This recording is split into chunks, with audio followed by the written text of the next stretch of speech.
morning. Good morning.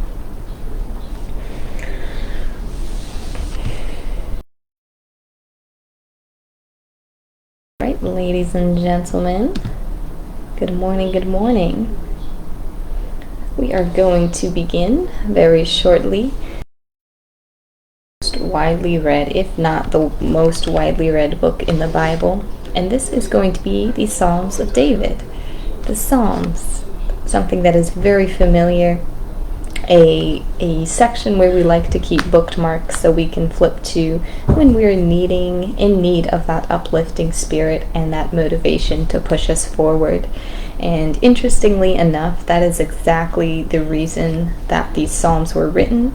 This was a motivation and a sense of uplifting for David when he was going through times of trouble.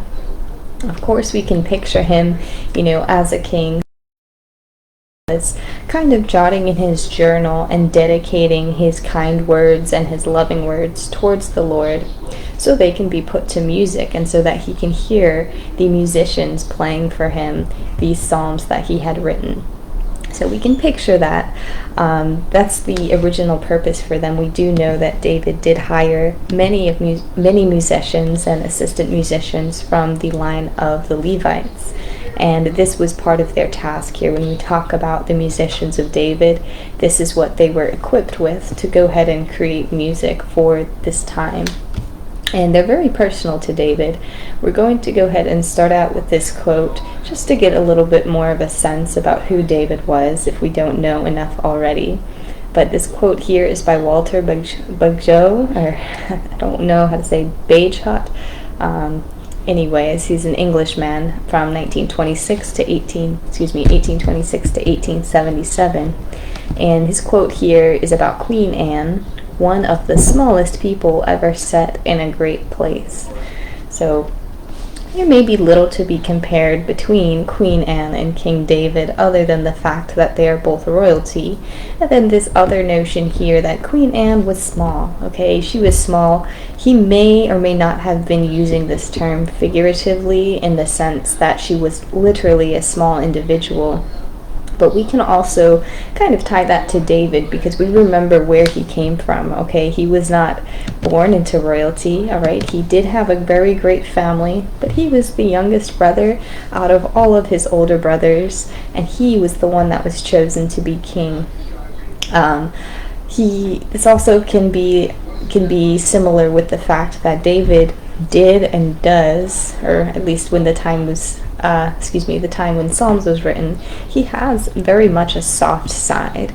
We definitely know that David was a romantic, and even more so, he was appealing to God's heart, and his main goal and his main drive and motivation was to appeal to God's heart and remain close to the Lord.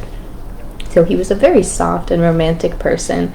And again, this is why we have this book of Psalms so lovely strung together and written, often to be paired with music during this time frame. So I'm just going to go ahead and get into it. With these, I will not stop too much. Maybe after this first one, in this second psalm here, I'll stop and just give another little tidbit. And then with this, there's also a little bit of italicized introduction as to saying, what the psalm was written for, whom it was written for. And I will refrain from reading that aloud. I will just go through the bulk of the psalm.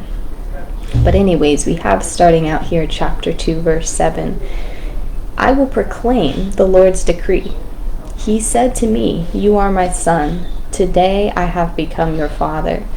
All right, so again, this is a term that was thrown around a lot, especially speaking about Jesus and the Lord's relationship. Is it a coincidence that David and the Lord also had this loving, endearing relationship about the Son and the Father? Again, not talking about literally, biologically, but it's that representation of the love that existed between them both. Same with Jesus. That's why it is said, and why not, if David and Jesus can have that father and son love, endearment, and relationship, why can't we have that for ourselves as well today? Goodness, I think that's why it's used today. We do call the Lord our Father. very frequently. Let's go ahead and get into this here, starting in chapter 3. Arise, Lord, deliver me, my God. Strike all my enemies on the jaw. Break the teeth of the wicked. Many, Lord, are asking, who will bring us prosperity? Let the light of your face shine on us. Fill my heart with joy when their grain and new wine abound. But I, by your great love, can come into your house. In reverence I bow down toward your holy temple. My eyes grow weak with sorrow. They fail because of all my foes. Let the assembled peoples gather around you, while you sit enthroned over them on high. I will give thanks to the Lord because of his righteousness. I will sing the praises of the name of the Lord Most High. What is mankind that you are mindful of them, human beings that you care for them? You have made them rulers over the works of your hands. You put everything under their feet, all flocks and herds, all the animals of the wild. So I'll pause here for just a second, because we talked a little bit about the role of nature and how nature is ordered in the sight of God. And David is taking up that responsibility that was assigned all the way back to Adam, all the way back to Prophet Adam, where it is discussed that we are to be rulers over animal kind, and we are to, take care of them and nurture them just as God would, and just as God looks after his creation, we are supposed to do that with everything here on earth. We're supposed to take care of it. It does kind of make me think back to Job, where the Lord is asking, who looks after these animals, who commands them to fly, who has the control, almost as if that he was thinking, in retrospect, he might have been even probing Job to say, yes, I have the power to, have dominion over these things. I have the power, I have the strength to go ahead and put put a hook in Leviathan's tongue or something like that, something ridiculous like that.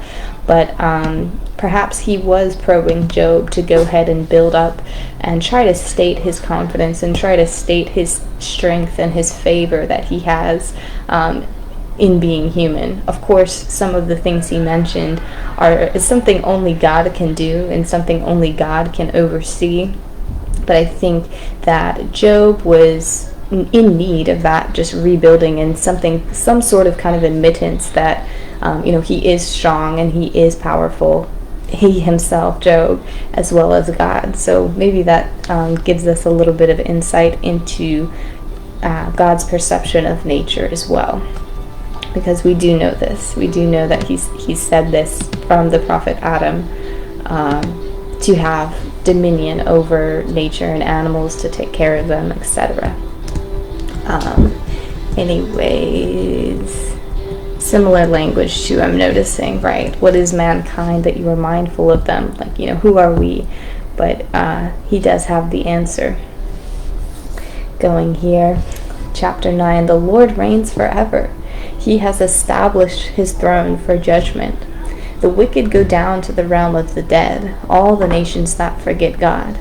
In his arrogance, the wicked man hunts down the weak, who are caught in the schemes he devises.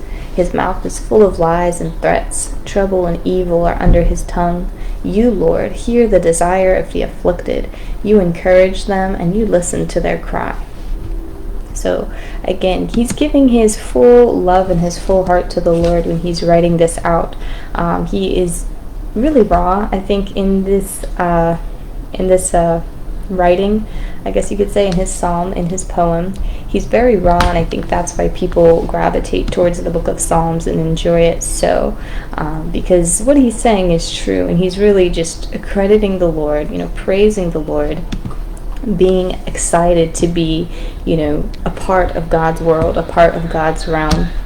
And he's also giving the full courage and full admission that we are being taken care of, and that God is never going to leave us and forsake us for anything. So this is a very beautiful part.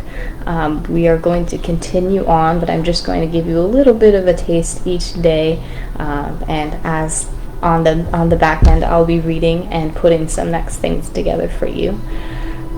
But this is all the time I have, you guys. I'm a little sleepy, but I appreciate you listening and tuning in with me, just giving God his due praise every morning. It really means a lot. Have a good rest of your day. I'll talk to you later. Bye-bye.